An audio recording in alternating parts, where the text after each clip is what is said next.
That's how Dad did it. That's how America does it. And it's worked out pretty well so far. Oh wait, that's a line from Iron Man. But the sentiment holds true. There's a lot of ways to sharpen a blade, from a pocket knife to a woodworking tool. And today we're going to get into that. Now, a lot of you watching this video have never sharpened a plain blade or a hand chisel before. And in today's video, I think you're going to learn a lot. Some of you are seasoned sharpeners, and you're watching this video just waiting for me to say something that you don't agree with, so you can go snipe me in the comments. Notice I say something you don't agree with. Nothing in this video is untrue, but it might shake how you go about sharpening tools. And unfortunately, sharpening things is a bit of an exposed nerve on YouTube. If you take away one big thing from this video, this is it. Hold on to your beliefs about sharpening loosely enough such that they can be changed if you're presented with meaningful new information, like maybe you'll find today. First and foremost, what I want to talk about before we get into sharpening stuff is something people have commented about in some of my other videos. And that is, yes, I have a new tattoo. I love it. I'm very tickled with it. It's my own artwork. I draw all of my own tattoos. I draw all of my own artwork, in fact. And so I'll try to zoom in on a little bit, just tell you quickly what it is, and then we're going to talk about sharpening stuff. And what we're going to go through really is what you should do if you buy a brand new hand plane and you haven't even taken it apart yet, or you bought yourself a new chisel or a new set of chisels and you're not sure what to do with it first. So it's still healing and peeling quite nasty right now, but you can still see. It's essentially a tribute to the Japanese samurai and their virtues of the Bushido. If you don't know me in real life, I'm somebody who's big on personal accountability, peace, kindness, love, and compassion. And those are all things that the samurai truly thought were important. So anyway, I'm graphically representing that with a katana and a koi and a reflecting mirror and a temple, a tiger, the samurai mask, and the cherry blossoms. And then the cybernetic lines, those represent my 25 years as a cyber architect and my work in technology. Anyway, I'm really digging it. Let's get back to sharpening blades. So this is going to be one of the longer videos that I've made. So what I've done to make this a little easier for you is I've got timestamps down below, and you should see them along the scrub bar on your video timeline there, where you can jump ahead to whatever is important for you. Here's my recommendation. If you're new to hand planes, chisels, and sharpening, I'd sit back, grab a cup of coffee or whatever you like to drink, and just watch the entire video and pick up the tidbits that are scattered all throughout the video. Or if you're looking for something really specific, I tried to get really specific with the timestamps to help you find what you're looking for. Don't let the length of this video put you off. Watch what you need, watch what you want, and enjoy it all. Now this video is going to assume, actually this video, I'm putting this together for people who just bought a hand plane and not quite sure what to do with it. I've met two people locally here in my town recently that are both woodworkers. They both bought hand planes, they both took them out of the bag, tried using them, got frustrated, threw it up on a shelf and said, yeah, maybe that's not for me. So really I'm making this video for them, but I think there's a lot of people that are just like them that buy a tool, take it out of the box or bag, and can't figure out how to make it work. When it comes to hand tools like hand planes, I've been using chisels for a long time, but I'm a power tool woodworker pretty much by preference and by trade. So my use of hand tools is fairly new. I'm not that far ahead of you. If you're new to this sort of stuff, I'm not very far ahead of you. So don't get frustrated, be patient, take your time. You can get this. Anybody can get this. I promise you can do this. You just need to know what you're working with. You need to get some basic tips and tricks under your belt, and you need to get some practice with one of these bad boys. So when you take yours out of the box, it's probably not going to be all tagged up like mine is. Apparently, I like to tattoo my tools in the same way that I like to tattoo my arm. I want to talk about a few things right up front before we really get into the meat and potatoes of blades and taking tools apart. I've been sharpening everything from fish hooks to pocket knives to chisels for probably the better part of 4 decades now. My dad taught me how to sharpen a knife on a coffee cup when I was probably 9 or 10 years old, and he taught me how to sharpen fish hooks shortly after. So I've been doing it for a long time. I have a lot of experience with a lot of different kinds of tools and a lot of different approaches to sharpening things. Some work, some don't.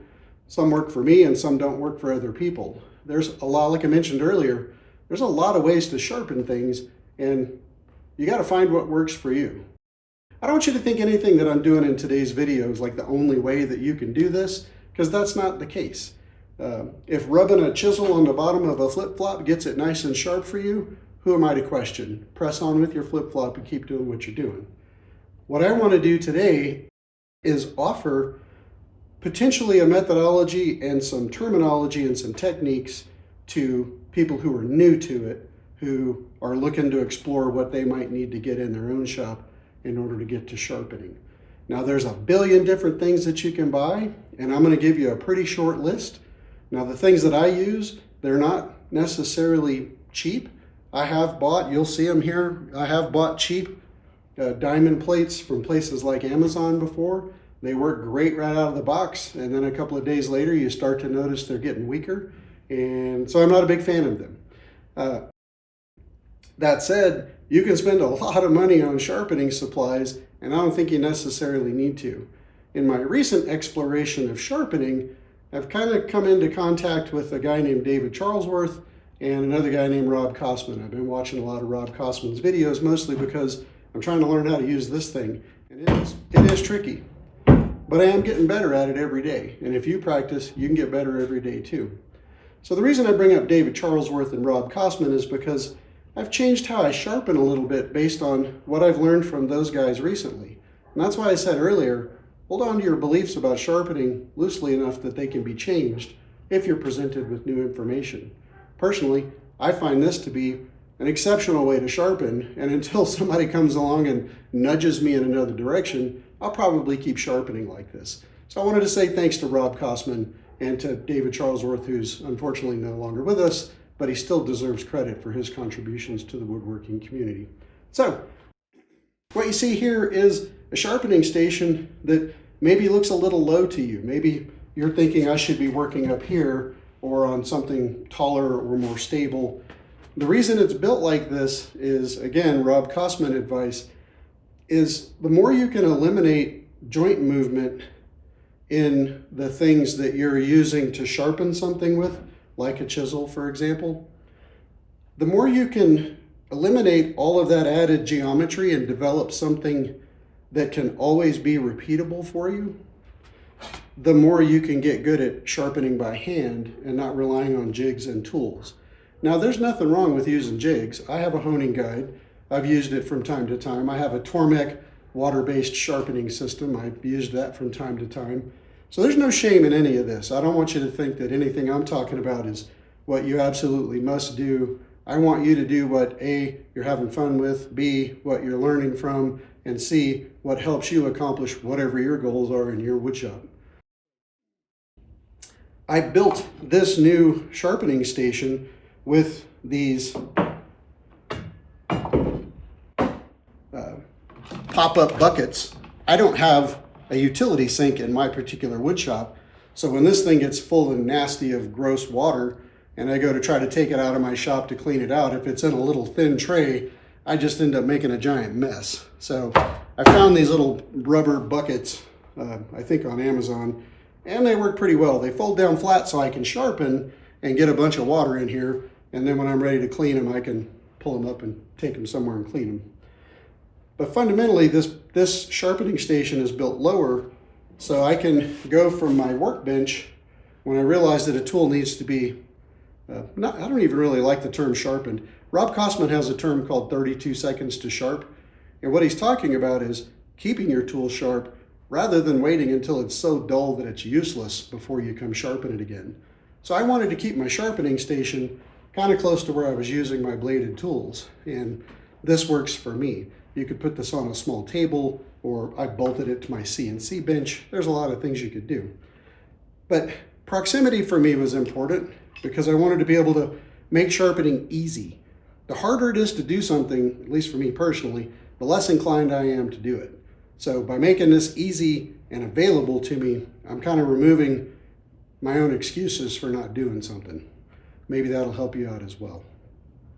It's built low, like I said, so I can walk over here with a dull chisel, put it on a stone, put my fingers and my hands in a position that's repeatable. If you're a golfer, and I don't know you, so maybe you're a golfer, maybe you're not. If you're a golfer, you know that there's about 10 to 15 things to keep in mind as you approach a golf ball in the tee box. And you kind of have to think about all of those things all at the same time as you draw back your club and drive out of the tee box. Sharpening tools is a little similar to that in that there's a lot of things you need to keep in mind as you approach sharpening a tool. How you stand, for example. If I stand right in front of my sharpening stone, I have a hard time using my shoulders as my pivot point. I like to stand at a 45-degree angle to my sharpening stones, because then when I put my tools down, now I can get comfortable and I can use my shoulders to pivot. All of this is stiff. None of this is moving. My fingers don't move, my wrists don't move. I only move at the shoulders. That's what helped me learn to sharpen by hand, which it isn't a bragging moment, it's a speed thing. I like making sawdust and shavings more than I like sharpening. So the quicker I can be done with this and back over there, the better. So now all the time it takes for me to put this in a honing jig and get it measured and fit so I can get the right angle. The angle doesn't really matter so much. And we're going to talk about that here in a few minutes. But anyway, so if you're thinking about putting a sharpening station together, keep all this in mind. Consider not having your wrist and if I'm sitting down low, I got all these joints that can move, and it makes it hard to maintain an angle.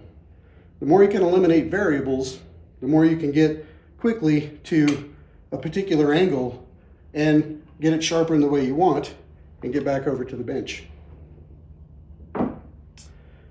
So that's a little bit about this sharpening station. So some of the things I talk about in the sharpening guide, if you choose to download that, I think you should. If you're interested in this sort of stuff, you'll definitely find a lot of good info in that guide.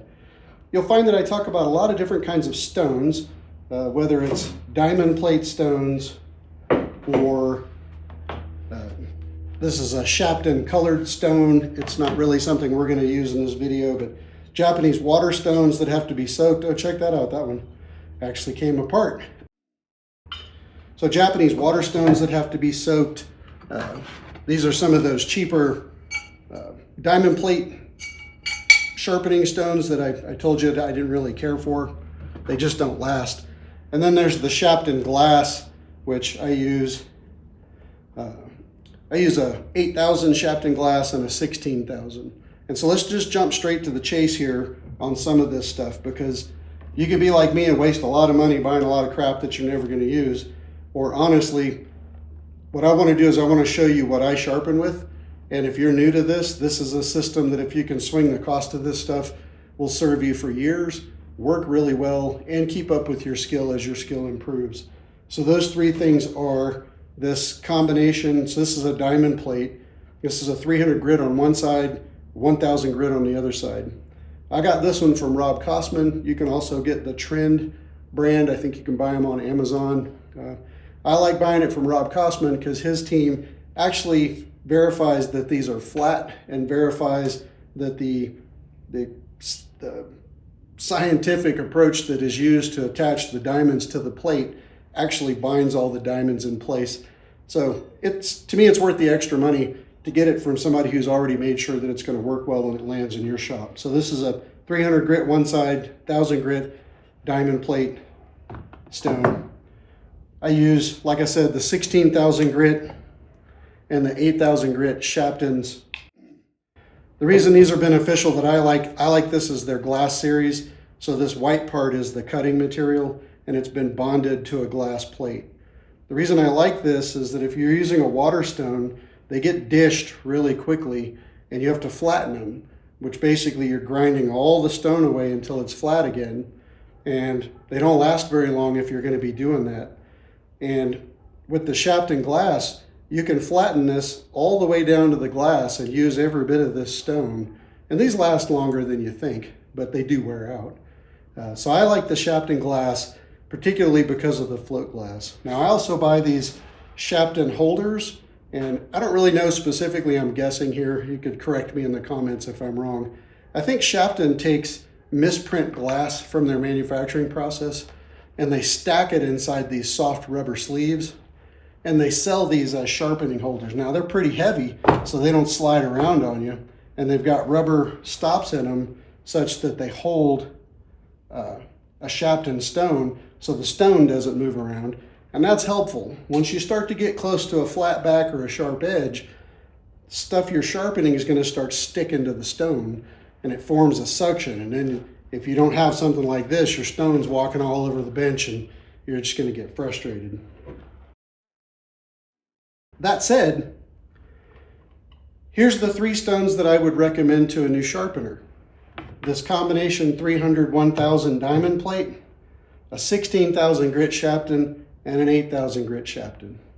Skip all the other 300, 400, 500, all those other grits, all these colored stones that Sharpen sells. They're pretty cool, but as a new sharpener, I don't think you need them. I don't need them, and if I don't need them and you're a new sharpener, you probably don't need them either. So when it comes to buying these, I would recommend getting the stone holders if you can swing them. I'd recommend getting the 16,000 and the 8,000 grit stone. I don't remember what they cost, but they might be $100, $150, something like that. When it comes to your basic sharpening setup, I think these 3 stones are fundamentally what you could use for everything. It's what I used when I bought this number 5.5 Wood River plane. I used these 3 stones to condition the lever cap, the plane iron, and the chip breaker. And we're going to go through that here in just a few minutes, so you'll see what that looks like. The point is, I'm going to show you how this performs in my shop with my relatively novice hands at doing hand planing. And I want to show you what I was able to achieve using these 3 stones and this tool. Now I have a Lee Nielsen number 5 plane that is really nice.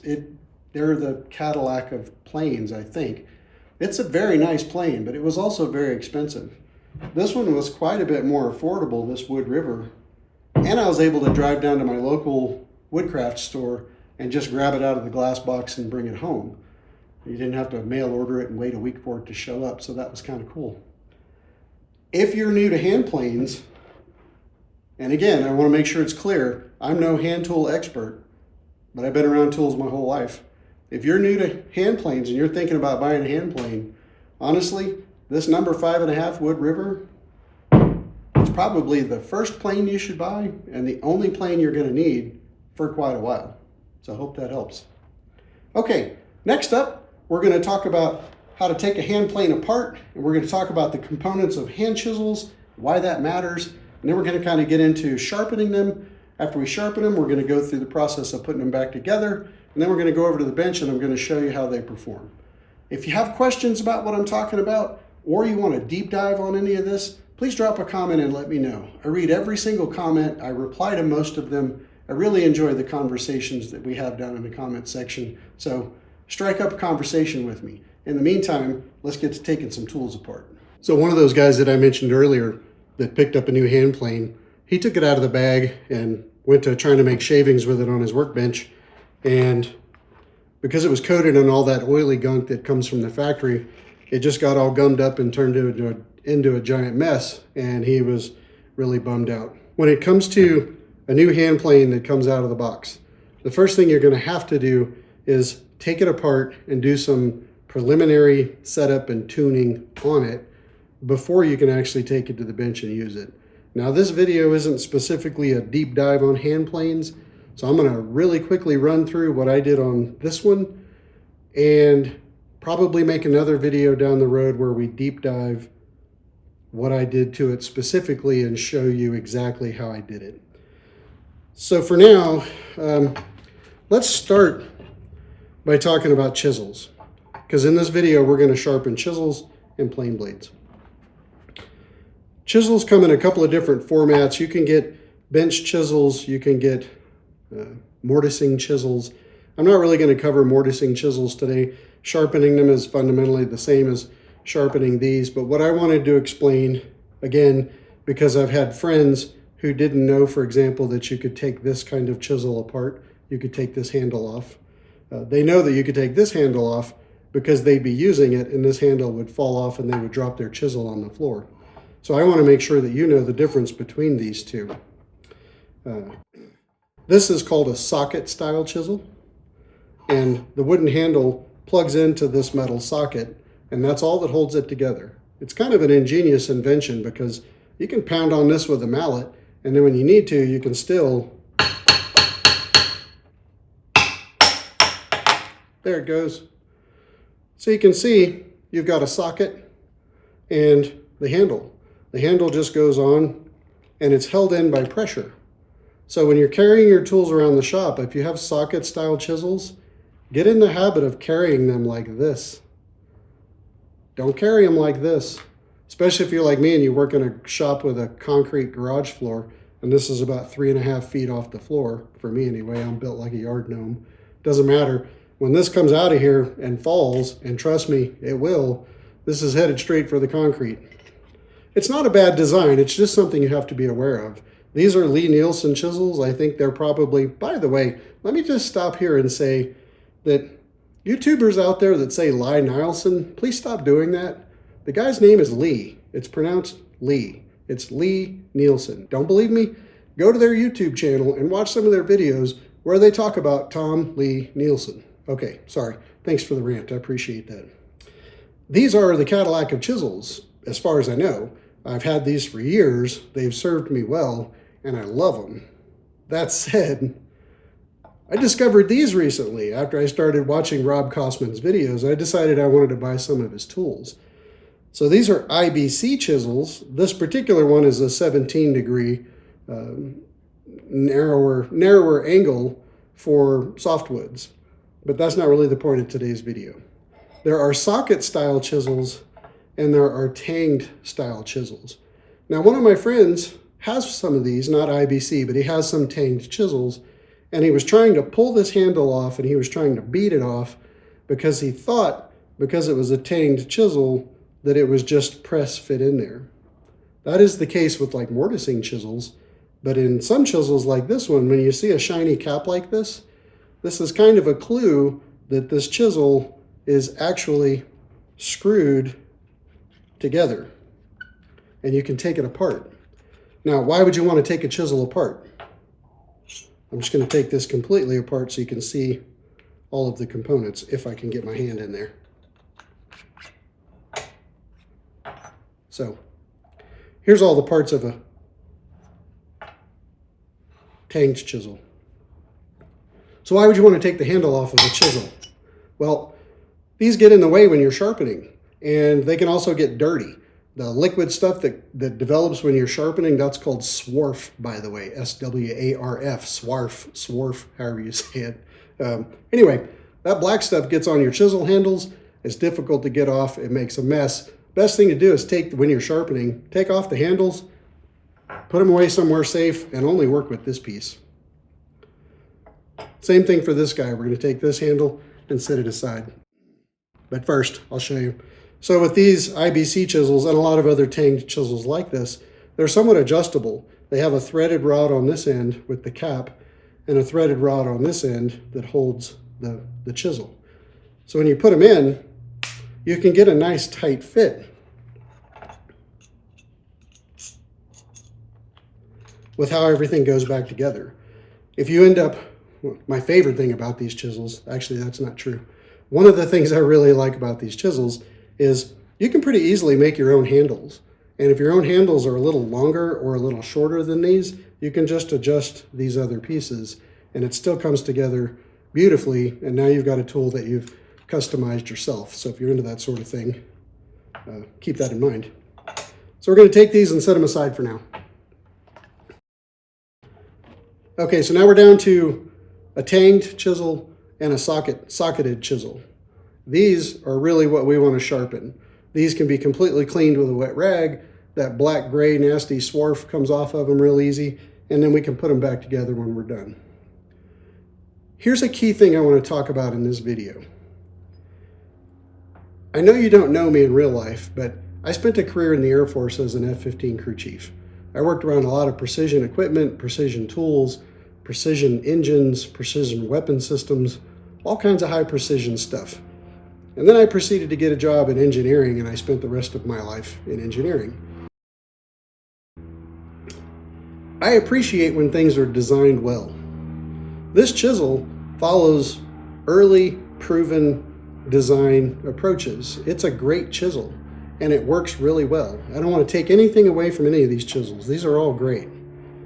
That said, when Rob Kosman got involved with helping IBC develop a chisel, they took the engineering to the next level.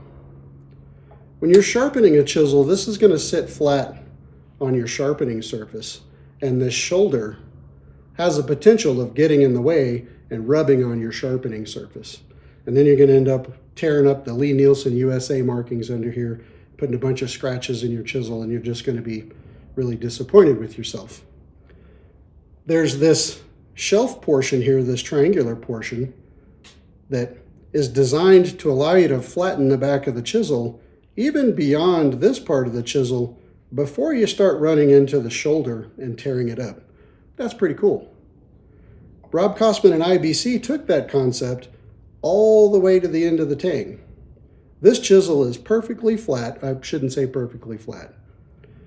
The more money you pay for a chisel, the less time you'll spend flattening the back. That's not an absolute truth. That's an observation I've made over the years. The reason you pay more for higher quality tools like chisels is because they've spent more time being machined flat to a higher level of precision. The same is true in table saws.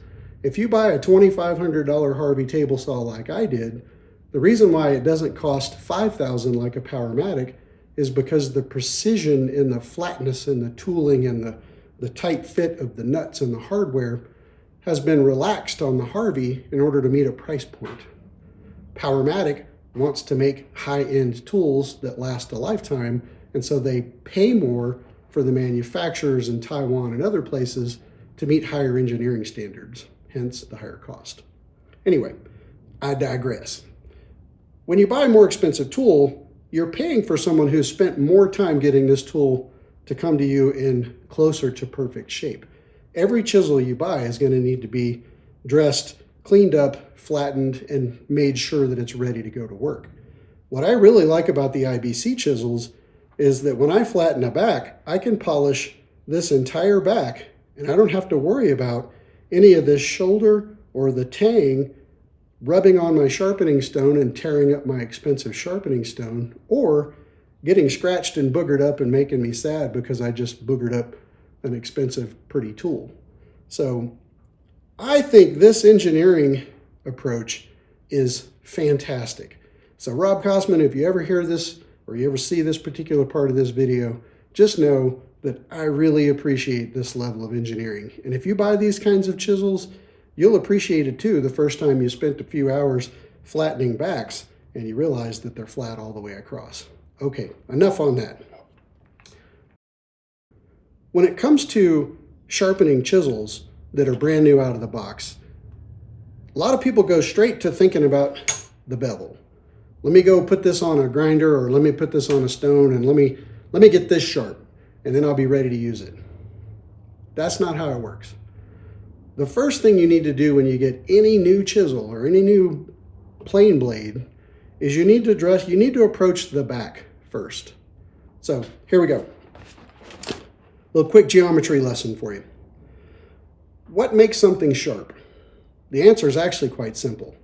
Sharp is defined by the precision of the convergence of two angles with minimal radius where they join.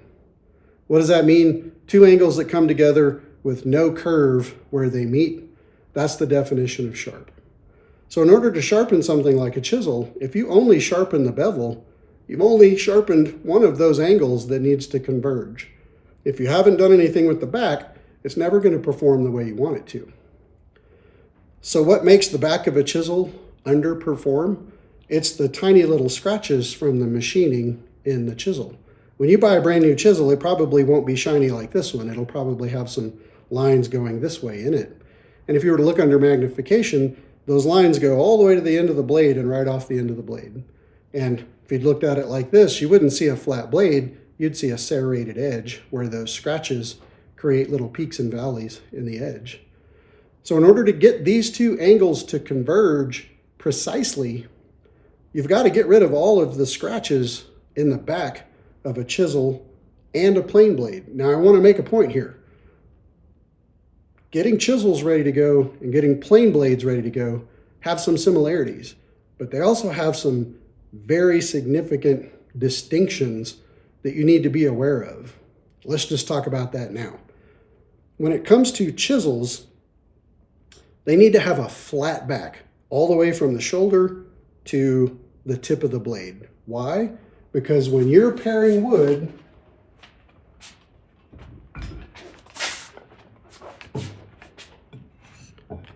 when you're paring a piece of wood, you need this chisel to sit flat on the material as you pare.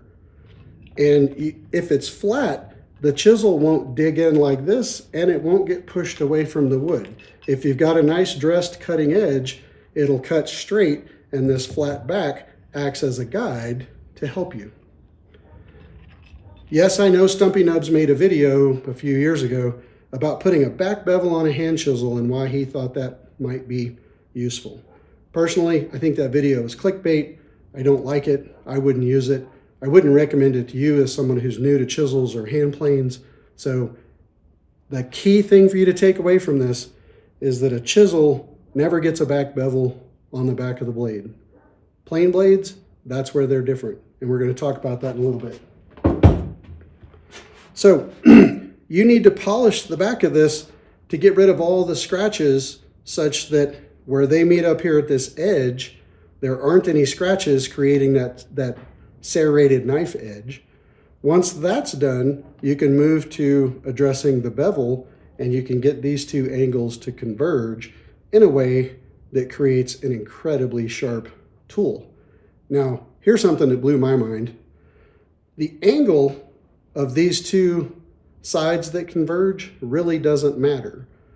It can be 90 degrees, and this edge will still be sharp enough to cut you. If you don't believe me, go buy a set of Narex mortising chisels from Amazon, take them out of the bag, and use them right out of the bag. The edges on those Narex chisels are precision ground so precisely that those angles converge at 90 degrees. And just using them for a couple of minutes, you'll have little cuts all over your hand. You'll be bleeding all over the place and going, what the heck? It's those edges on the Narex chisels that are ground so precisely that they're sharp and they'll cut. So if you don't believe me, go buy a set and check it out for yourself. It's pretty wild. Okay, so now we know why we have to address the back of a chisel and why we start there first. Then we go to the front. And when it comes to the primary bevel of a chisel, 25 degrees is kind of normal. I think I told you this one was 17 degrees. This one's for softer woods. That's another weird one that kind of blew my mind.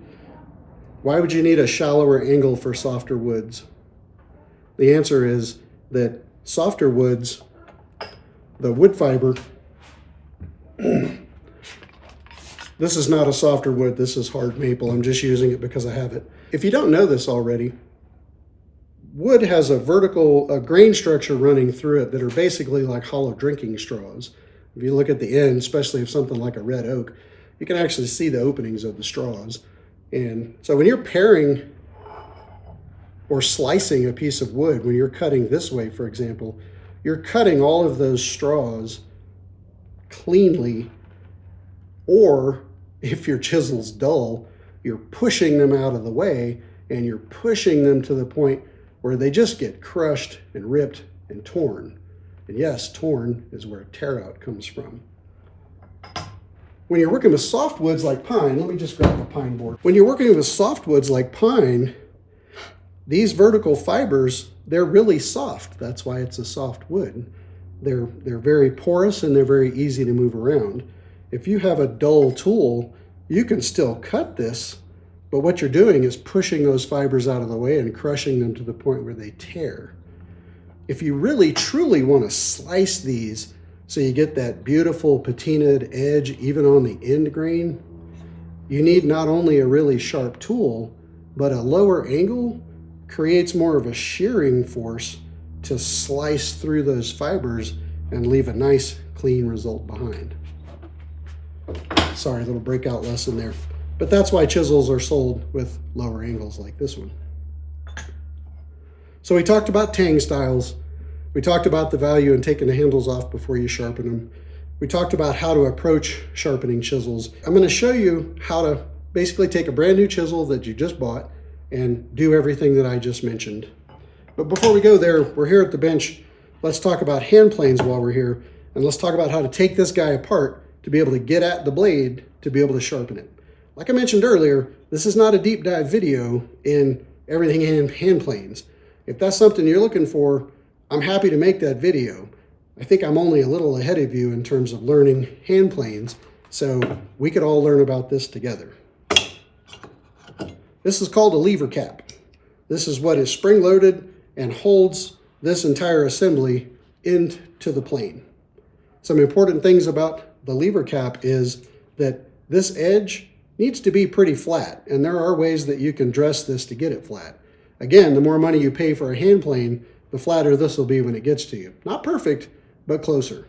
If you buy a Jorgensen hand plane, you're gonna have to spend a little time on these to clean them up. If you buy a Lee Nielsen, it's gonna come to you a lot closer to perfect. Anyway, lever cap. This next thing that comes out, this whole assembly, this is the blade and the chip breaker and the screw that holds them together. It's kind of a three-part assembly. You don't need specialized tools to take these apart, although I would recommend them. If you go at this big wide screw with a narrow screwdriver, it won't be long and you're going to have this screw slot so boogered up that it'll actually cut you if you end up rubbing your fingers across it. Now, you know me, I don't hawk tools, I don't sell tools, I'm not here to sell you anything. So you can use a wide blade screwdriver, or you can buy something like this from Amazon. This is a specialized tool specifically for things like plane blades. Now there's something else I want to show you too. Remember I told you earlier I was a crew chief in the Air Force working on F-15s. So we had specialized fittings. They're not really specialized, they're just aircraft fittings. But they're called Zeus fittings on aircraft that are kind of like half-turn, spring-loaded, lockable fittings. And so we all had one of these issued to us in our tool pouch, and it was called a Snoopy tool. That's what the Air Force called it. I think you can kind of see why they call it a Snoopy tool, right? So I picked this up off of a website that actually sells aircraft tools. I think it was about $20. It has, you can't really see in the picture probably, but it's been ground flatter here. So this Snoopy's snout, Snoopy's snout is a little thinner than Snoopy's head. That allows you to get at two different size screws. I find that having this in my pocket works pretty well in terms of addressing most of that space of the screw to keep me from boogering these screws up. Now you want them to be nice and tight, so you need something you can get some leverage on. If you got a big screwdriver out here, odds are you're gonna slip and stab yourself. So something like this from Amazon is also pretty cool. You can move this cap back so the screw's exposed if you want to be able to see it, so you can line it up in there. Or you can use it the way I do, where it has a little socket and you just turn it until it locks. Now you can loosen this. Don't take this screw all the way out. You can if you want to, but you don't need to. So in order to take these things apart, what you really want to do is pull, the longer part is the blade, the shorter part is the chip breaker. You want to pull the blade back away from the chip breaker, turn it like this, and then lift it off the hole. Now you've got these two things apart. When it comes to a new hand plane, you're going to want to make sure that this is the chip breaker. You're going to want to make sure that this edge on the chip breaker is flat from one side to the other. It doesn't have to be sharp. This is not a cutting tool. I've tried to use it as a cutting tool before by putting this stuff back together backwards, which is possible, and then this turns into a really expensive paint scraper. So you'll want to make sure the chip breaker is flat all the way across, and I'm going to show you how to do that. And that's about all you need to do on the chip breaker. This is a one-time operation. You do this once and you don't ever have to do it again. The plane blade itself, The back of the plane blade on the chisels, remember I said the entire back needed to be flat. And I believe that's true because you want to rely on this entire surface to remain flat for certain types of chisel cutting movements. The plane blade, back in the day, early craftsmen used to polish the entire back of the plane blade, the whole thing. That could take hours. Then a guy named David Charlesworth came along, and he realized that you don't really use this surface at all for cutting. You only use the very edge. And so he came up with this idea of, what if I only polish the front leading edge of the back? Remember those scratches I told you about? Same thing here. You can actually see them. These scratches go right off the end of the blade, and if you leave them, they'll turn this blade into a serrated knife, and it won't work well as a plane. But if you polish this leading edge, you can get rid of all those scratches where it matters. Now, there's a little nuance here that people don't talk about in YouTube. When you get a new plane, don't assume that this blade is dead flat. It may be cupped or curled or twisted a little bit, and you need to know. You don't want to put it in your tool and go to jamming on some hard maple and get frustrated. You need to know. How can you know? Well, you can flatten on your sharpening stones about 1 inch of this back. It doesn't take long, and it doesn't have to be mirror finish, but you should hit this on your stone enough times to develop a cutting pattern so you can see if this is cupped or if it's curled or if one tip is sticking up. If it is, that's going to give you problems and you need to know about it. So when I do new blades, I like to do about 1 inch or so on the stone to confirm that it's nice and flat, and then I'm done. That's a once in a lifetime, once per blade treatment. I don't do that every time I sharpen. I just do that to make sure that the new blade that I got is flat through here, because this flatness needs to align with this flatness in such a way that you get a closed connection here. If this is open at all, that's right where your wood shavings are going to go when you try to use this plane. Then it's going to get all choked up and you're going to have to take it apart and fix it. So these two surfaces have to be flat enough that they fit together with a pretty high degree of precision. So on the back of the blade, you'll see when we get over to the stones, I'm going to work this part just enough to see a cutting surface, and I haven't done it on this blade. That's why I chose this plane to show you in the video today. We're going to confirm that this is flat, and then we're going to move to the back edge, and then the back edge is the only thing that we're going to work on keeping sharp moving forward. You got the primary bevel on your plane blade. You can see this one's got a bunch of sap and gook all over it. It needs some love, so we're going to give it some love today. We're going to talk about primary bevels on plane blades, and we're going to talk about micro bevels and why I really only focus on the micro bevel. Again, getting back to that, how quickly can I keep a tool sharp versus how many hours can I spend getting a shiny edge? So we're going to talk about that. So the three parts of this assembly, again, are the lever cap, the chip breaker, and the blade. Just quickly moving on after that, this is called a frog. No one really seems to know why. The best explanation I've seen online is it's called a frog because it goes in the throat of the plane. And if you've got a frog in your throat, maybe that's where the name came from. I don't know. If you've got a better answer, or if you've read or heard something else, do me a favor, drop it in the comments. I'd love to know, why is this called a frog?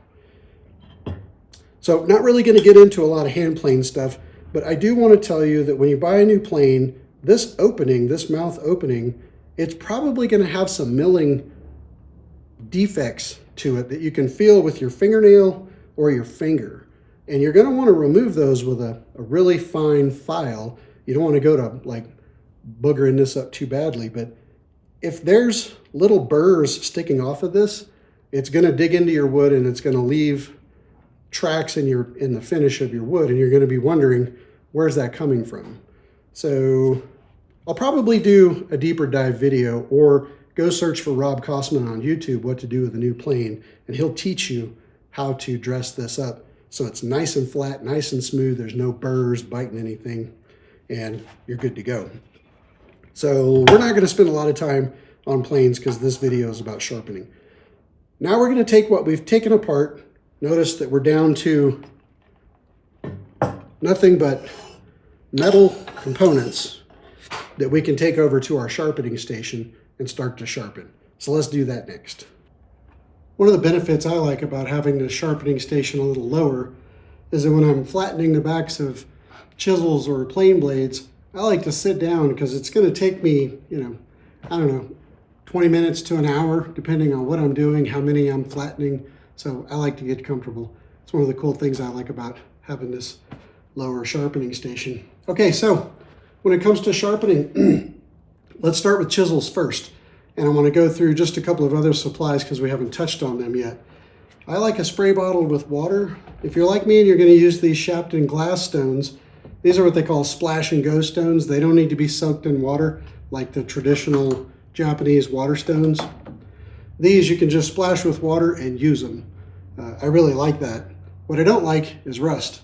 So I use something called Hone Right. You can buy it on Amazon. You can probably get it in a bunch of other places too. Anyway, follow the directions on this, mix it with water, turns into this antifreeze looking gook, but it works really well. It keeps your tools from rusting. It keeps your metal sharpening stuff from rusting because this stuff will rust. So I like it. So I start there, squirt bottle with Hone Right and water. You'll also notice that I have some lapping fluid. Now to me, this smells a lot like kerosene with a little bit of cool color, blue coloring in it. I don't really know, but don't do your own chemistry. Just go buy some Trend lapping fluid and I'll show you where this comes in handy here in just a little bit. Not that there's the theme, but this is just dish soap. And I'm going to show you later where this can come in helpful when you're getting close to a flat back and it starts to stick. This can help. So we'll talk about that later. So those are our lubricants and fluids that we're going to use. And like I mentioned earlier, we're going to use the 300 grit, 1000 grit diamond plate. We're going to use the 16,000 grit Sharpen, and we're going to use the 8,000 grit Sharpen. And that's all we're going to use today. Now I've got another bonus item here. This is just a long strip of metal that happens to be 1/2 millimeter thick. We're going to use this when I show you the David Charlesworth ruler trick. But a lot of times you can pick up these small metal rulers at big box stores, Woodcraft, online, other places. Anyway, they're about 1/2 millimeter, 3/4 millimeter thick. Doesn't have to be that precise, just make sure it's thin. If you're going to do the David Charlesworth ruler trick that I'm going to show you, you're going to want a pretty thin metal ruler. Okay, so let's jump into chisels first and talk about the process that I mentioned earlier. I'm not going to bore you to death with watching me sharpen a bunch of stuff. I'm going to show you technique and I'm going to show you how I do it. And it works for me. I'll prove it to you later when I show you the tools at the bench. And so we're going to get into chisels. Now, as I mentioned, we've got tang style chisels and we've got socket style chisels. The chisels that I have that need some work that I wanted to show you in this video is here's a Lee Nielsen socket chisel that still has some pretty decent scratches on the back that I would like to remove. So when it comes to the technique that I want to show you, this is really applicable to all of the chisels that you'll sharpen.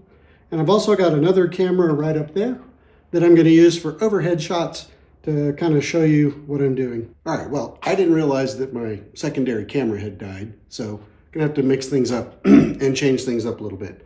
So what I did was I created a couple of checklists, partly for me, mostly for you. So I've got one that is specifically for chisels, and then another one that is specifically for planes. And you'll notice in both that there are steps that will go through. If this is a brand new tool and it's the first time you're setting it up, there's some things that need to be done once and only once. And then down below that are the routine sharpening to get you back to the bench as quickly as possible. So what I'd like to do right now is essentially go through these checklists step by step. I want to walk through them the same way that you would. You can find these easily on my website, on the guides page of my website at dansbeedesigns.com, or you can look down in the description and I've got a section down there called Free Resources for Woodworkers, and you'll find them down there as well. It's pretty easy. You just drop in an email address and hit download. I tried to make this as fast and painless as possible. When it comes to sharpening chisels, let's take a look at the checklist. We're going to go through the checklist. It's essentially going to be assuming that we have a brand new chisel. Okay, let's talk chisels. Previously in the long form of this video, I talked about why I like to remove the handles and why I recommend that you remove the handles from your tools as well.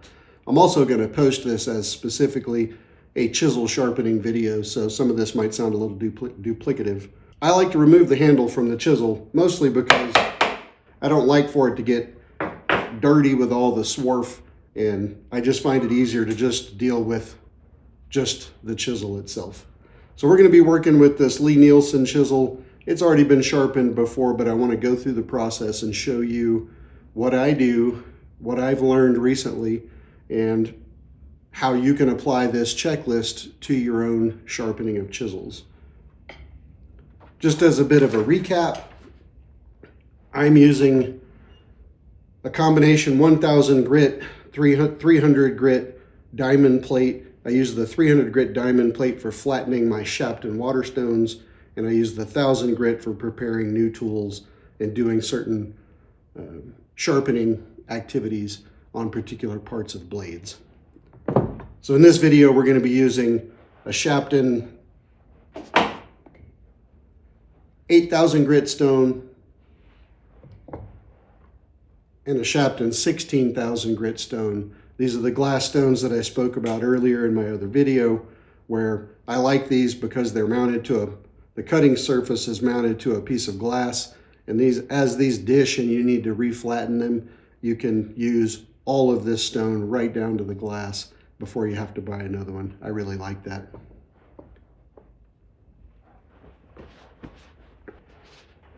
Okay, so like I mentioned, I want to go right through the checklist. I'm going to show it one more time.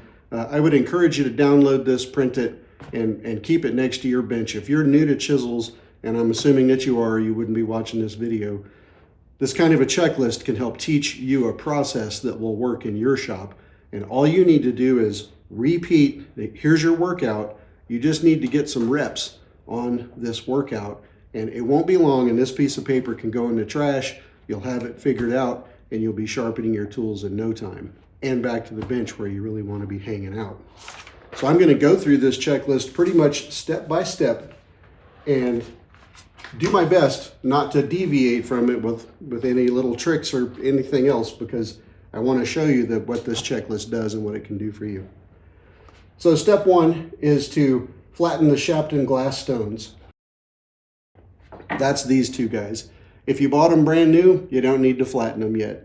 If you've used them a bunch of times and you're not sure if they're flat, you need to flatten them. I'm going to show you that process real quick here, and then we're going to get moving on. I don't know the state of your stones, which is why the checklist starts with flatten both of your stones. It's important. So let's do that now. They both look like they're in pretty good shape. This guy's got some scratches on it. You can see that this one's been used, so hard to tell if it's flat or not. One of the things that you can do is put some light pencil marks on your stones. I don't usually do this. I normally just look to see when the stone is uniformly white. I know it's flat, but pencil marks work well too. So let's give them a quick mist with some Hone Right and water. Again, I'm going to grab the 300 grit side of my flattening stone. And if it's already basically flat, it shouldn't really take a lot of work to get it back to flat. I'm not applying a lot of down pressure here, really just enough to hold the stone so my hands don't slide around.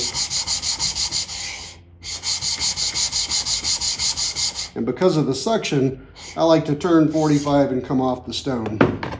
It's a really good idea to rinse this swarf off of your diamond plate when you're done with it. If you let it dry here, it will clog and then the stone won't work as well. So it's a good idea to keep that clean. First part of the checklist is to flatten the 8,000 grit stone and then flatten the 16,000 grit stone. The next step is to remove the handle of your chisel. If you have a socket type chisel like this, you can usually just give it a tap on a bench and the handle will come off. If you have a tanged style chisel like this one, the handle unscrews and comes off, and you can get down to just the business end of it. Next up is to apply honing oil to the 1000 grit diamond plate. So I'm going to take this guy and just move him out of the way for a second. Pick up my diamond plate and drop it in place. This is some Trend lapping fluid. You can buy this Amazon, other places. It doesn't take a lot. It goes a long way. Apply honing oil to the 1000 grit diamond plate. Flatten the chisel back on the diamond plate with firm, even strokes until uniform scratches appear. We want to flatten all the way from the tip of this shelf to the very tip of the chisel. To do that, we're going to go 45 degrees on the stone. We're going to look at where that shelf is and put our fingers there. Now when we turn over, we can use our fingers against the stone to make sure that we don't go too far this way and ride up onto the shoulder of the chisel. So I'm going to go back and forth at a 45-degree angle, applying some down pressure with 3 fingers. And what I'm going to do is I'm going to go back and forth across the stone until about a third of the chisel's hanging off the right side of the stone. Here you just want to develop a rhythm. Come over here till your finger touches the stone, and then start to move to the right until about a third of the chisel's hanging off, and then go back and forth. And now you're a windshield wiper. You just go back and forth. Even pressure on the chisel, pressing down against the diamond plate, back and forth. Again, if this is a new chisel, this will take a little longer, maybe 30 minutes. It depends on how much you spent on your chisel. What you're looking for is uniform scratches on a 45-degree angle from the tip of the shelf all the way to the tip of the chisel. So once you know you have that, now you know that this chisel is not just flattened from the factory, but now you've got it flat on a good flat diamond plate. So now you know that your chisel is flat from here to here. That's it for flattening. The rest of this process is about bringing as much of a polish to this entire surface as possible, because these scratches are what limit and inhibit our ability to have a sharp edge. So let's go back to the checklist. So we flatten the chisel back with the 1000 grit diamond plate with the honing oil. Next, we're going to move to our diamond plate stones. Remember, this is the 8000 grit, and this one is the 16,000 grit. I've tried a lot of different stones. Honestly, I think these 3 are the only 3 that you need. 8000 grit Sharpened glass, 16,000 grit Sharpened glass, and the combination 300, 1000 diamond plate stone. You can buy those from Trend. I like to get mine from Rob Kosman because his are just a little truer, a little flatter, a little better made. Next step in the checklist, apply water and hone right to the 8000 grit Sharpened glass stone. Polish the chisel back with light, even strokes. Again, if this is a new chisel, this is going to take some time. It takes a while. This is a very hard metal.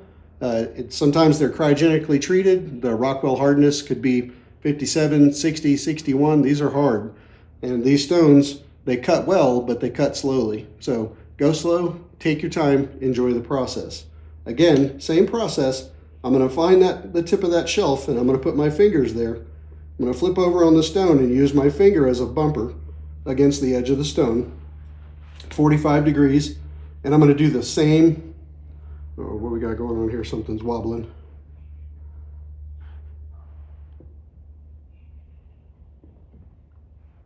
There we go. Same process. Firm down pressure. Finger here is a bumper guide. Back and forth like a windshield wiper. One of the things that's going to happen as you get going is you're going to notice this black swarf building up. This is the metal coming off of the chisel and transferring to the stone. So you'll be able to start to see that you're actually getting some polishing, starting to get some polishing, which is the process of removing those scratches. And we really want as many of those scratches gone as possible. Now this takes some time. Keep your stone moist. It doesn't have to be soaked. These Sharpened glass stones are splash and go. I splashed it and I'm gonna go. They're not like water stones that you have to soak for 10 minutes or until they stop bubbling, which is why I really like them. So again, develop your technique. Find the tip of that shelf, put your fingers there, put it on the stone, achieve your bumper here. Firm pressure, windshield wiper, back and forth. It's not a speed drill. You don't have to go fast. You can go slow. Take your time, develop a rhythm. Be very careful. As the chisel starts to flatten out even more, it's going to start to suction to the stone. And when that happens, it's going to be more difficult to move it back and forth. The last thing you want to do is get this hand and this hand out of rhythm and end up doing anything that gets this chisel into your fingers. It's already very sharp, and if you lose control of this hand or where this chisel tip is, it can hurt you. So you need to be careful while you're doing this part. So this is not a let me bore you to death with sharpening, so I'm going to stop there, wipe it off.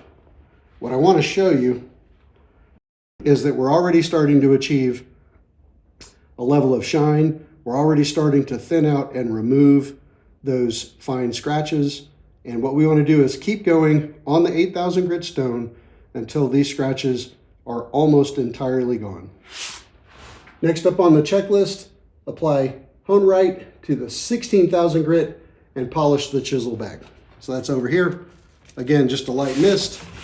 And it's the same process.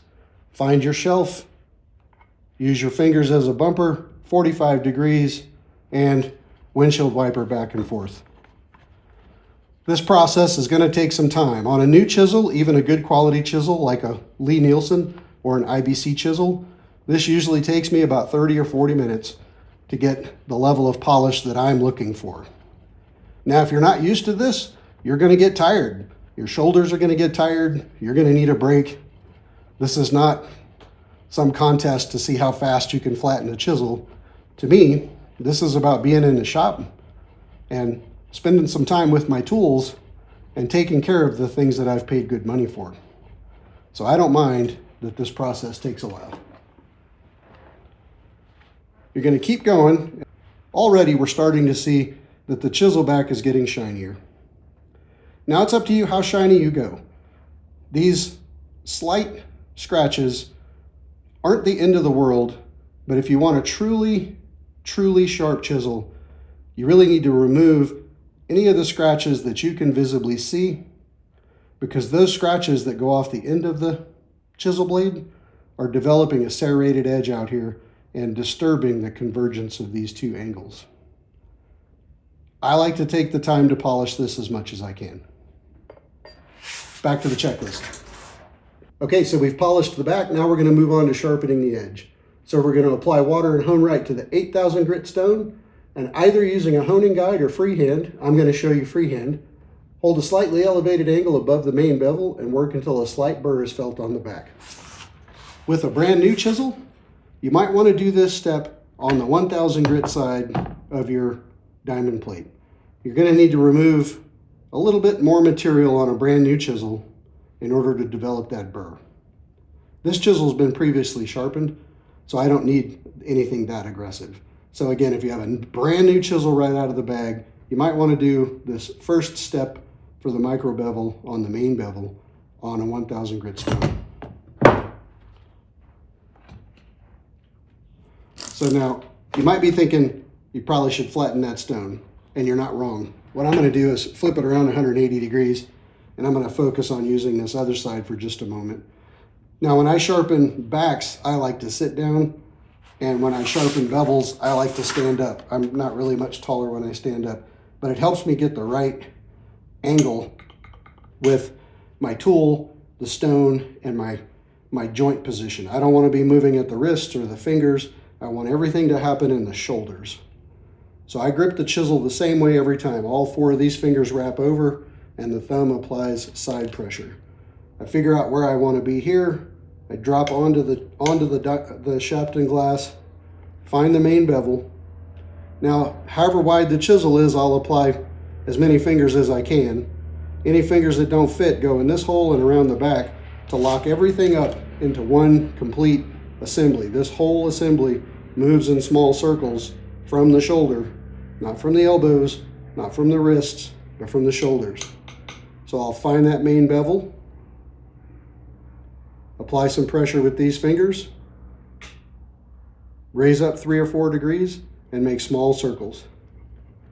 Now for this, you don't need to cover the entire stone, because if you get way up near the top of the stone, it's really hard to keep this a shoulder-only move. The whole point here is to polish the micro bevel such to the point that we get a slight burr across the entire length of the back of the chisel. So I'm not feeling a burr yet, so I'm feeling a little bit of a burr here, but not over here. So I'm going to keep going. Again, grip. Try to develop the same grip all the time. Find the main bevel. Fingers. Lock everything together so it's one assembly. Raise up 3 or 4 degrees and circles.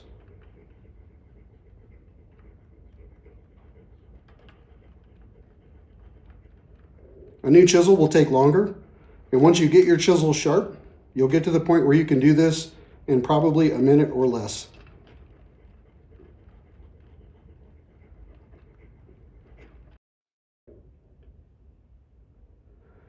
All right, so I'm starting to feel a wire bevel on the back, so I'm going to stop there for this video.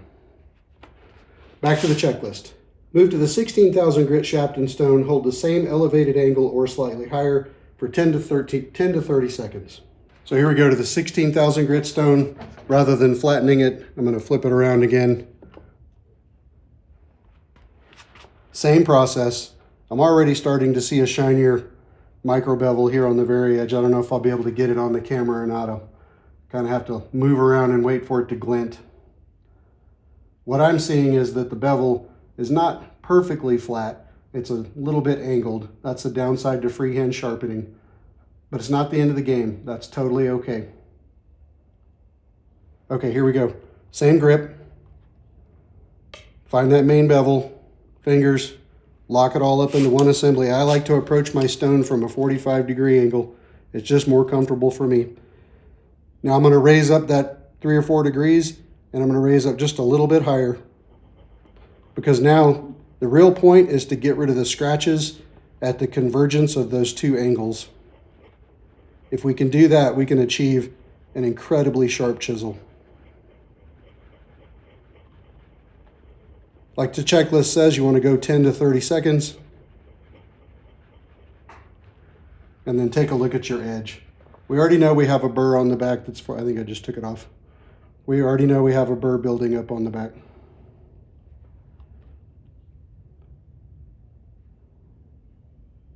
So I'm liking the look of that. Let's go back to the checklist. Lay the chisel back flat on the 1000 grit shaft and stone with water and honerite, and make a few light passes to remove the burr. So I'm just going to spritz it one more time. Now what I like to do is I don't like to put this burr right on my stone. I like to put it off the edge like this and then pull on to the stone. Chisel backs need to be thoroughly flat all the time. No micro bevel, no back bevel, no nothing. So nice and flat, just a couple of circles or back and forth is all you need. Now I've got a lot of suction here, so I'm going to have to come off the edge of the stone. And so now we have a perfectly flat back.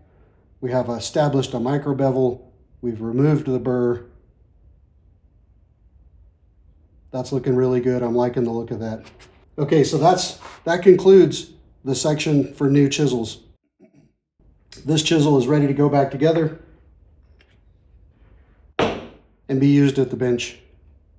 Routine sharpening is the bottom half of the checklist, and again, I would encourage you to download the checklist so you have it, but it basically goes through flattening your stones if necessary, and then going straight to the 8,000 grit stone to reestablish that micro bevel, establish a slight burr on the back, move to the 16,000, slightly taller angle, polish that edge, flip it over and remove the burr on the 16,000 grit stone, and you're back to the bench. All right, so there we go. That concludes sharpening a chisel. We're going to move on to sharpening a plane blade, and you're going to see it in this long form video, but it's also going to be a breakout video of its own. So if you're only interested in plane blades, look for that on my channel. You'll find it. There'll be a long form video that goes through the entire process of unpackaging and preparing and sharpening a brand new chisel and a brand new hand plane, but they'll also be there as breakout videos as well. So we're going to move on to plane blades next. All right, welcome to I'm not going to lay it down because now everything's all wet. Welcome to plain blade sharpening.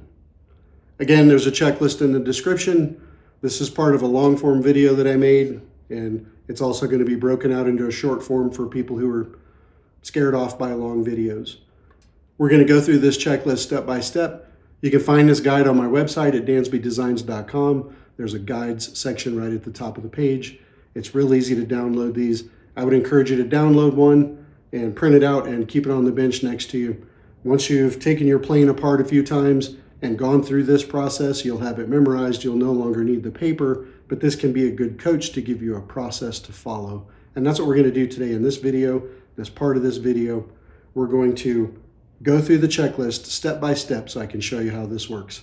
Let's get into it. This checklist assumes that your plane is fully assembled. I've already disassembled a plane for a different part of the video, so let's grab another plane.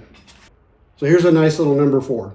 So we're going to go through this checklist step by step and try not to deviate from it. I would encourage you to do the same thing if you're brand new to hand planes. Step number 1, remove the lever cap. That's this guy. That's the lever cap. Step 2 is to remove the chip breaker from the blade. So we're going to take this assembly out. This whole thing all together is the chip breaker. The shorter blade is the chip breaker. The longer blade is the actual plain blade. It's unfortunate that they look a little similar, but it won't take you long to learn the difference. It took me a while and I've messed that up more than once. You're going to need a screwdriver or some type of specialized tool to take this, loosen this screw so you can get these apart. I would not recommend using a narrow blade screwdriver in here because you'll booger up this groove and it won't be long and it'll have a bunch of gouges and it'll scratch you and cut you. So if you need to, you can grab a specialized tool like this from Amazon. They're super cheap, or just use a wide enough screwdriver to be able to loosen this screw.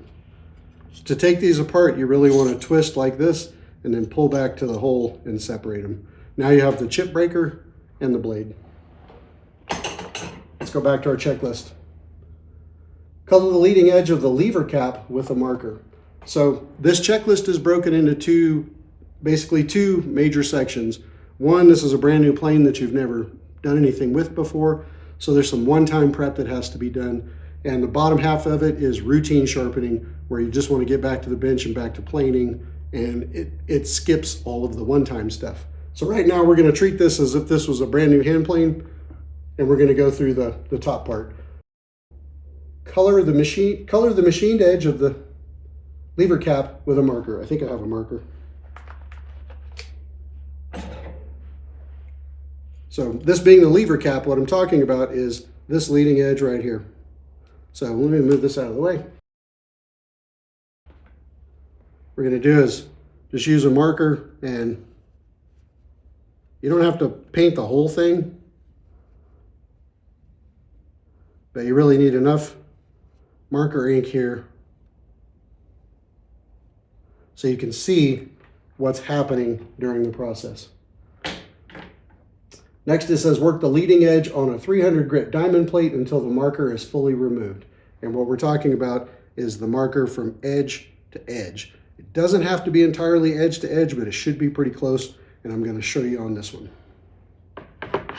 So we're talking about using the 300 grit side of the diamond plate. And again, since this is a standalone video, I suppose I should explain. In my sharpening setup and the sharpening setup that I would recommend for new plane users is a combination 300 and 1000 grit diamond plate. You can buy these from Trend. You can buy them from Rob Kosman. I'm sure there's a bunch of other places you can get them. And then I like to use a Sharpened 8000 series glass where the cutting material is mounted to a glass plate, and a 16,000 grit, also from Sharpened. These three stones and plates are all I think anybody needs for a complete sharpening solution. So if you want to follow what I'm doing, you can avoid buying a whole bunch of different grits and plates and just grab the 300 1000 grit diamond plate, an 8000 grit Sharpened glass, and a 16,000 grit Sharpened glass. Okay, back to the checklist. Rest the lever cap spring against the glass side of a Sharpened stone. So we'll flip one of these stones over And so this is just a piece of flat glass, and we're talking about resting this spring on the glass. It's about establishing an angle for this with the other cutting surface. So what I'm going to do is I'm going to move this over and bring this stone over. And we're going to be using the 300 grit side of the diamond plate as our cutting surface. This helps to establish an angle that we're looking for. So now work the leading edge on the 300 grit diamond plate until the marker is fully removed. So what we're going to do is I'm just going to go back and forth a couple of times just to give me a look-see. And you can tell that this particular lever cap is getting good coverage from about, I don't know, 1/4 of an inch from this edge and maybe 1/4 of an inch from this edge, and it really should be closer. So what I'm going to do is keep working this on this stone until I can move contact with this edge closer out to the tips. Again, this is a one-time thing. You do this once, and once you have this established, you won't have to do it again. It's a good idea to apply even pressure to the lever cap and also stay pretty close to the edge. There's no reason to wander way out here and run the risk of running into something else. So I'm just going to go back and forth a few times.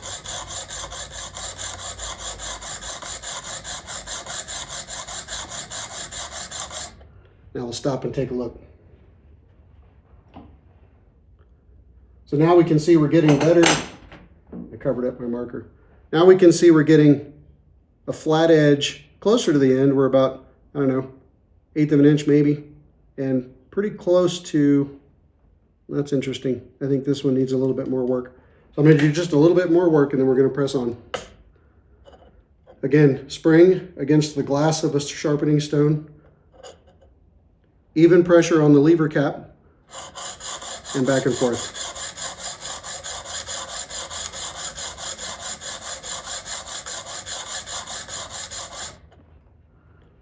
Let's take a look. All right, so now we've got nice, flat, even surface from this tip almost all the way to the other tip. It's not really critical that you go tip to tip. This is probably good enough for the kind of pressure that we need. What's going to happen is this lever cap sits on top of the chip breaker and applies pressure down on the chip breaker to push the chip breaker and the blade together. And it's important that they all come together nice and flat, because if they don't, you can get a gap between the chip breaker and the blade, and that'll allow chatter, plain chatter, and it'll also allow shavings to get between the chip breaker and the blade, and then you're going to have to take the whole thing apart to fix it. So with the lever cap, now we've established a good, clean looking edge, and we're done. The lever cap can be set to the side. Let's move on through the checklist. Next is to set up the chip breaker.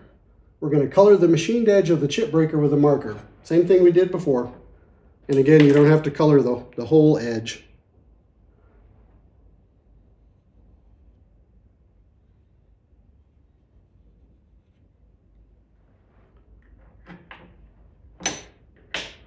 Rest the far end of the chip breaker on a plane blade to establish the correct angle. So this gets a little tricky in my water buckets here.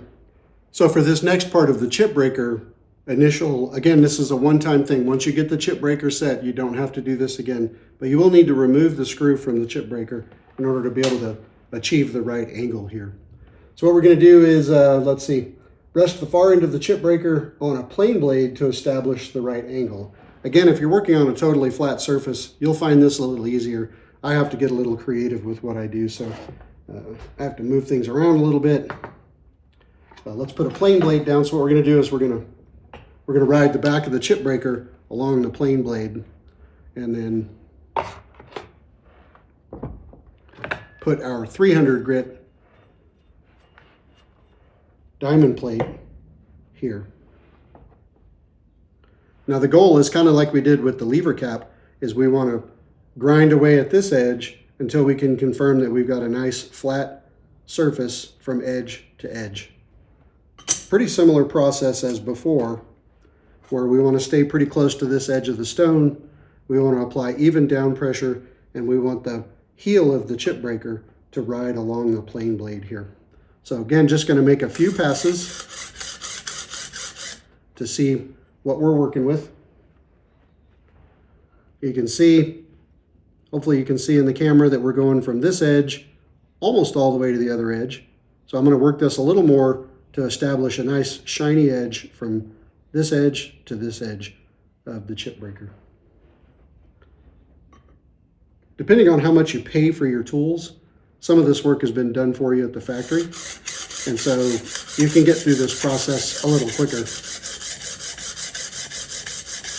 This one probably won't take much to get there. So we're almost there. I still see a little bit of marker here on the very tip, and since this is a one-time setup, I think I'd rather spend the time to just finish getting that flat all the way across. So let's just do that while we're here. It won't take long. Even pressure with the fingers.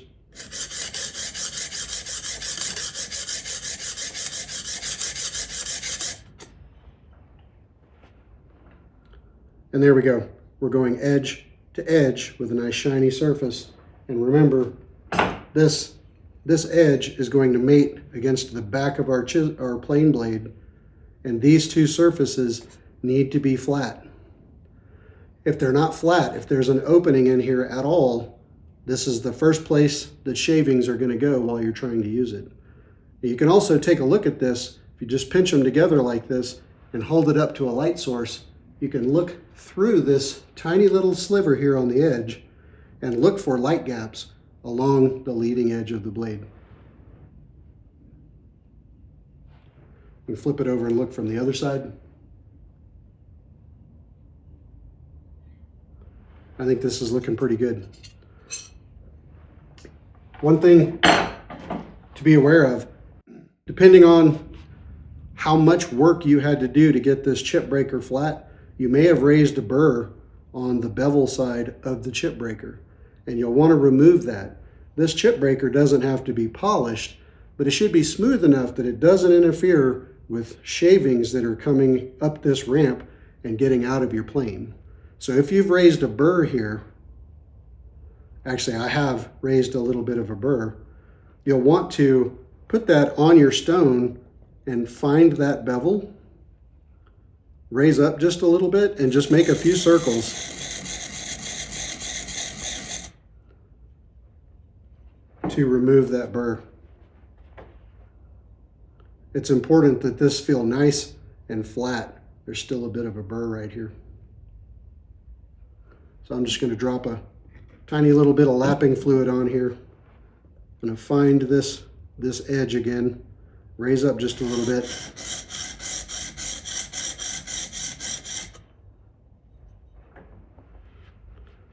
You may or may not have to do this part depending on what your equipment looks like.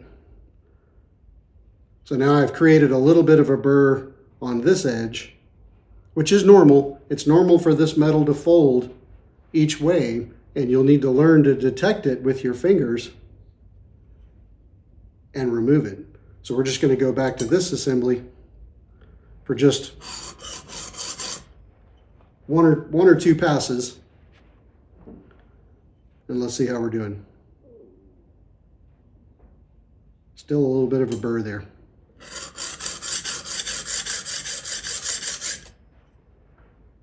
Again, this is a 300 grit stone, so it's cutting fairly aggressively, but not super aggressive. There we go. Now that burr is gone, edge to edge, and there's no burr here. If there was a little burr here, you can also, I don't know if you'll be able to see this on camera, find yourself a flat piece of wood. They make a really good strop. Just give one or two pulls across a piece of wood.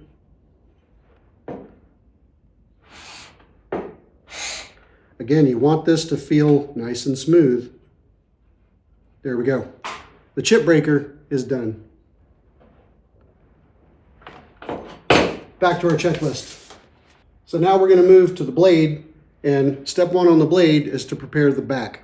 Now this blade has already been done before, so this isn't a new blade out of the box, but I don't have a new blade out of the box to show you today. A lot of people on YouTube talk about the David Charlesworth ruler trick and establishing a mirror finish on the very leading edge of the back of the blade, which I totally agree with. But one of the things I think YouTubers may overlook is the assumption that this plane blade is flat enough on the back. So back in the day, tradespeople would polish the entire back of the plane blade, and you can imagine how long that would take. David Charlesworth realized that none of this is used in the actual cutting with the blade. The only thing that's used is the very, very leading edge of the blade. So removing all of these machining scratches from the entire blade was kind of pointless. So he figured out a way to polish just this leading edge, which I'm going to show you today. But the thing I think YouTubers may overlook is that with plane blades, I think it's important to at least make sure that the first inch or inch and a half of the back of the blade is flat all the way across.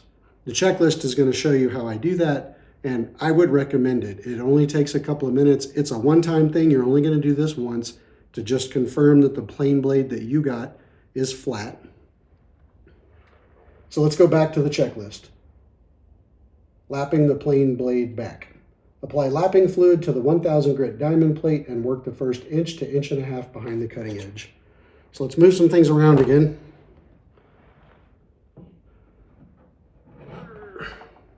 Let's see, which one of these blades? Okay, let's use this one. I've got two different size planes taken apart up here now, and I'm not a total plane professional, so I'll probably put them back together wrong. I'm just saying. Okay, so let's get set up here. We're going to our 1000 grit side of our stone. I'm just going to wipe that off because there's a little crud on there. And we're going to use lapping fluid. It doesn't take a lot, just a little bit there. And I'm only going to put this much of the plane blade on the stone. And I'm just going to use my fingers as a guide here. I'm just going to go back and forth for a few passes.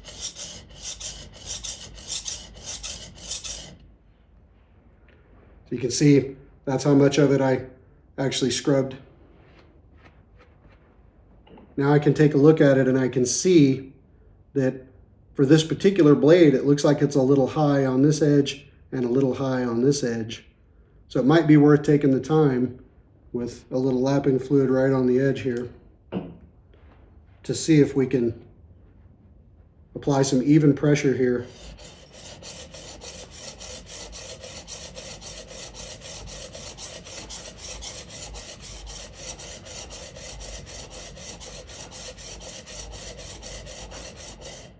Shouldn't take very long to see where the plane blade is.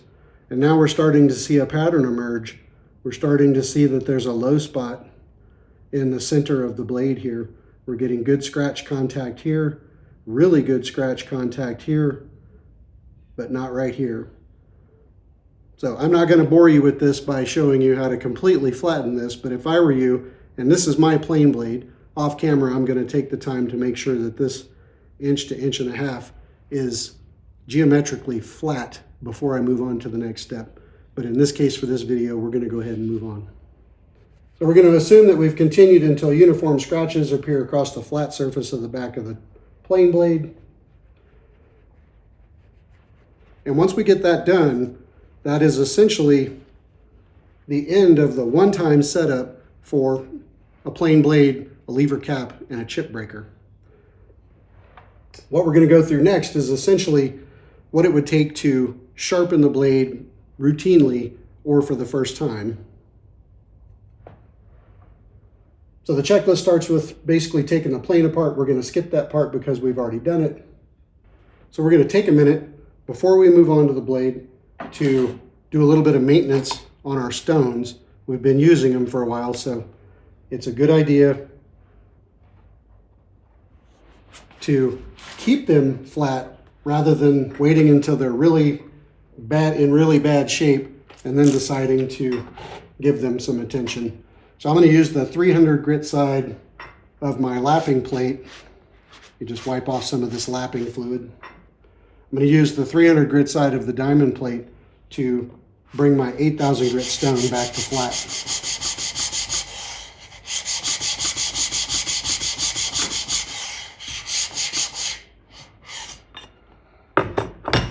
Same thing for the 16,000 grit stone.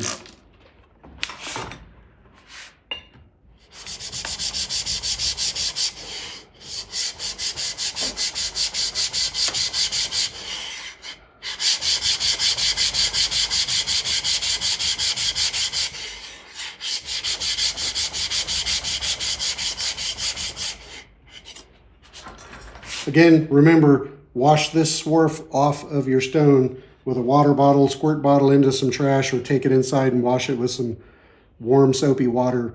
Dry it when you're done with it. You don't want to let this swarf dry on the stone. Okay, so our stones are flat. Now we're going to move on to what would be the equivalent of sharpening the blade that we conditioned on the back. Now we're at the point where the first thing we're going to do as we get the convergence of these two angles to be where we want it to be is we're going to establish that David Charlesworth polished micro bevel edge on the back. We're going to do that using a ruler. You can use any kind of millimeter or half a millimeter thick steel ruler placed on the edge of the stone. I have this longer strip of metal that is actually a half a millimeter. It's dirty. So I'm going to lay this on my stone right along the back edge. The plane blade is going to go at the back of the blade on the 16,000 grit stone. Just going to spritz it so we've got a little liquid there to move. What happens here is that the ruler or the piece of steel raises the heel portion of the blade just a little bit to establish what most people say is about a 1 degree back bevel on this blade. And so we're just going to go back and forth. We want to stay pretty close to the edge. We don't want to be wandering all over the place, because if we come back like this, we're changing that angle pretty dramatically. So this is the setup. You can hold the steel ruler with one hand and use another finger over here to hold the ruler in place. This is a little funky feeling. It takes a little getting used to. And now what you want to do is just go back and forth, staying right there along that edge to polish that 1 degree back bevel. Again, with a new plane blade, this might take longer. If you're back here for just getting sharp to get back to the bench, this only takes a few seconds. So let's stop there and take a look.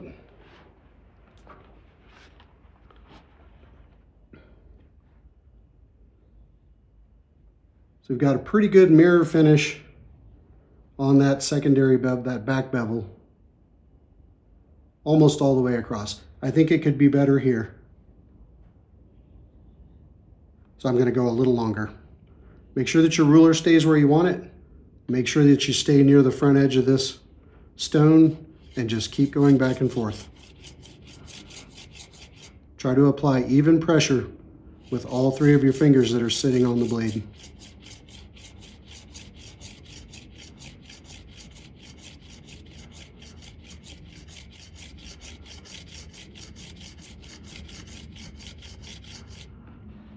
Let's take a look at that.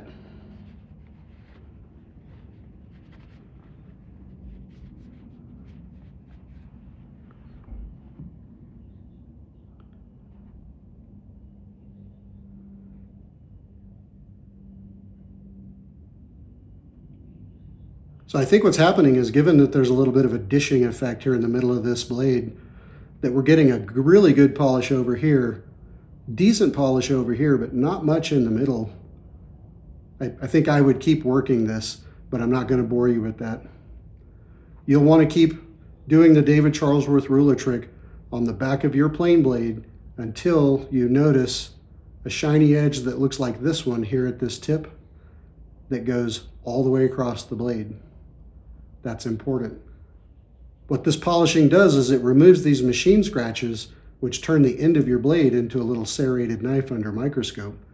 And you don't want that. To have a good cutting edge, you want this back angle to converge with this front angle as precisely as possible with minimal radius. That's what sharp is. So we're going to move on. We're going to assume that this one's good to go, and we're going to move on. Back to the checklist. So we're going to take the ruler off. So now we're going to work on our main bevel, or in our case, a micro bevel. This is a Wood River number 4 plain blade, and this bevel's, I believe it's 25 degrees. I'm not going to try to establish that. I'm going to trust it, and I'm going to move on to putting a 28 to 30 degree micro bevel on the leading edge. And that's what the checklist is going to walk you through as well. So we're going to switch to the 1000 grit side of the diamond plate. And we're going to use a little hone right in water. So again, as I mentioned before in the long form video and also in the chisel video, when I'm working on the backs of tools, I like to sit down. When I'm working on the bevels, I like to stand up. You want to try to establish the same grip all the time. So these fingers wrap over, thumb holds the edge. You'll want to find that main bevel. Depending on the width of your plane blade, you can apply more or fewer fingers. Any fingers that are left over go in this hole in the plane blade. And then I like to wrap around with my thumb and lock everything together. So what happens is I'm sitting on the 25 degree bevel. Let me find it. I'm sitting on the 25 degree bevel. All of my fingers are moved into place. Now I lock this grip. I don't move at the wrist or the fingers or the elbows. I try to only move at the shoulder. So I'm going to find that bevel again. We're going to raise up 3 or 4 degrees and just make some circles. The goal here is to complete this process until you can detect a slight burr across the entire backside of the blade.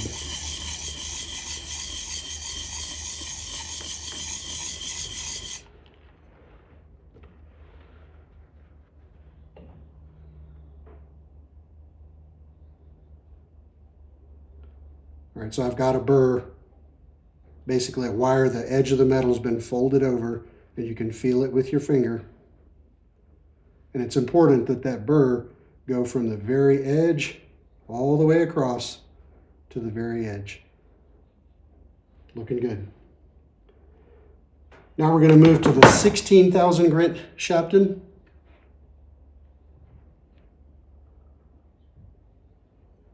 Spritz with some water. Now what we're going to do is we're going to polish that micro bevel that we established. I think you can, hopefully you'll be able to see it on camera. I'm just going to move this around a lot, and I'll try to freeze frame it where you can see it. So it's not very shiny, which is to say there's a lot of scratches left from the machining, but you can see the micro bevel that's been established. What we want to do now is polish that to get rid of as many of the scratches as possible. So the checklist says move to the 16,000 grit Sharpen with water and hone right, raise the angle slightly higher than used before, and polish until the edge is fully refined. Same thing, I'm going to try to grab the plane blade with a similar grip every time I grab it. I'm going to find the main bevel, get my fingers where I want them, store the unused fingers and lock everything together into a fixed grip. Now I'm going to raise up that 3 or 4 degrees and another 1 or 2 degrees to get that very edge. And now I'm going to make some circles. Again, this is from the shoulder only. You can use a honing guide if you want. There's no shame in using honing guides. I don't like them because they slow me down, and I'd rather take the time to learn how to do things freehand so I can take my tools apart, sharpen them, put them back together, and get back to doing what I was doing at the bench. Let's take a look at that.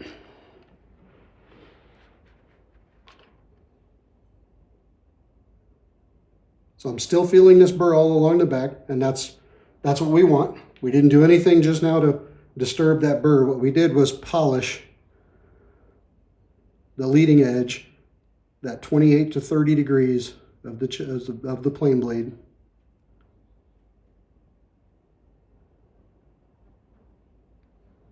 And then the final step is on our 16,000 grit stone, using the David Charlesworth ruler trick. we want to remove that back burr. Same process as before, ruler on the right side, heel side of the blade on the ruler, stay near this front edge, apply even pressure with these fingers, and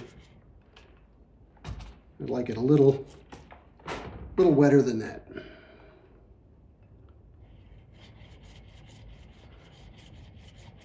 This shouldn't take much at all.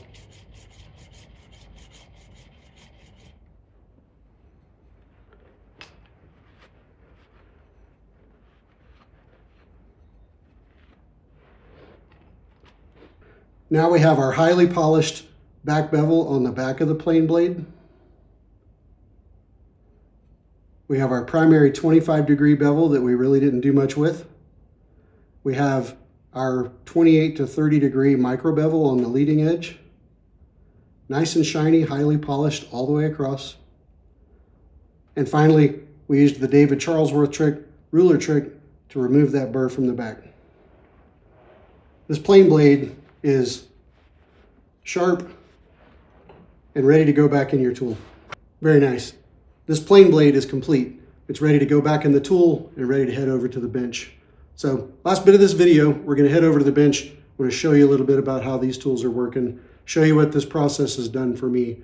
As I've mentioned in other videos and recently, I'm fairly new to hand planes. I've been around tools, power tools for 30 years.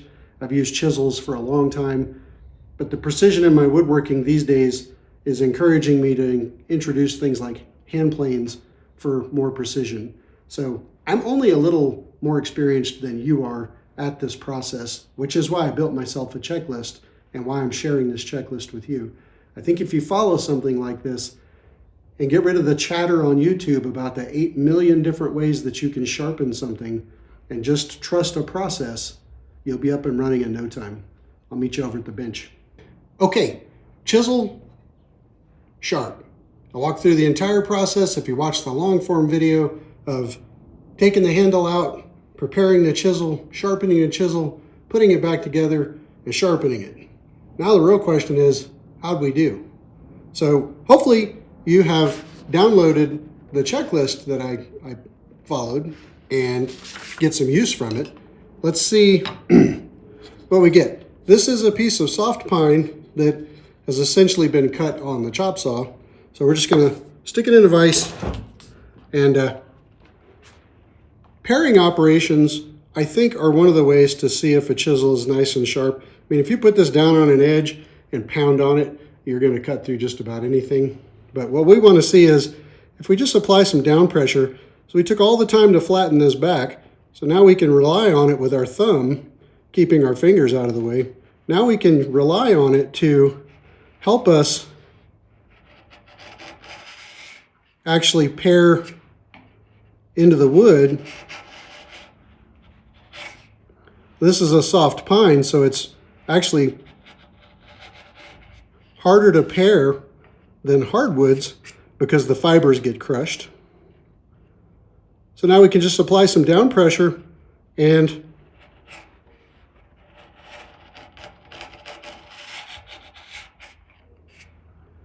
I'm pretty satisfied with that. When it comes to hand cutting dovetails for me, which I'm learning at the moment, I think this works really well. So that concludes the chisel portion of this video and the short form chisel video. I hope you got something from this. And if you're going to stick with me in the long form video, I'm going to move this way and we're going to do the same thing with the hand plane, and then we're going to finish this out. So I hope you'll stick with me. All right, so we've reached the end of the plane sharpening, where if you followed the long video, I took you all the way through taking a brand new hand plane, prepping it for one time, all the one-time stuff you need to do, sharpening the blade, and I made this step-by-step checklist that you can download that I hope you'll grab a copy of, and I hope you find some value from it. So let's see how we did. I got my plane put back together. It's not as clean as I would normally have it, but I'm trying to get this done before it reaches 100 degrees in the shop. What I'm going to do is apply just a little bit of plane wax to the bottom, to the sole of the plane. I find that when I'm trying to learn how to use this thing, having it slide nice and easily really helps. So what I'm going to do is I'm going to back the blade, retract the blade back into the plane. When I start planing, this is a piece of hard maple. We're going to see how we did. I like to make a few passes back and forth to make sure I've established that wax. It definitely, you want to hold on to this thing because it's sliding nice and easy now. So what I want to do here is, as I'm moving, I'm going to start to slowly advance the plane blade until it just starts to make contact. There we go, you can hear it. You can see we're getting, it's a pretty decent shaving. So what I'm going to do is I'm going to pull back and advance just a tiny little bit on the plane adjustment wheel, see what kind of shaving I can pull, and then we'll measure it and see what it looks like.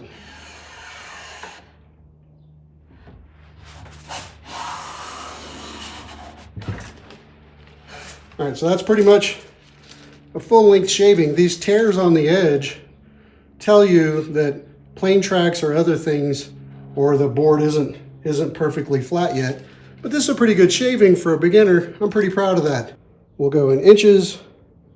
We'll zero this out. And let's see where we are.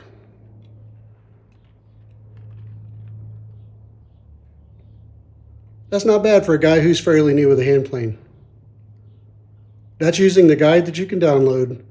That's using a Wood River number 5.5 jack plane with the blade that comes in it, along with a Sharpened 8,000 glass, Sharpened 16,000 glass, and trend or Rob Kosmanized 300 grit / 1000 grit stone with some hone ride and water and a little bit of honing fluid. So I'm very pleased with this. So there you go. That's the conclusion of this long form video and the short videos if you're watching those. As my plane says, peace, love, and sawdust. Till next time, friend, I'm out.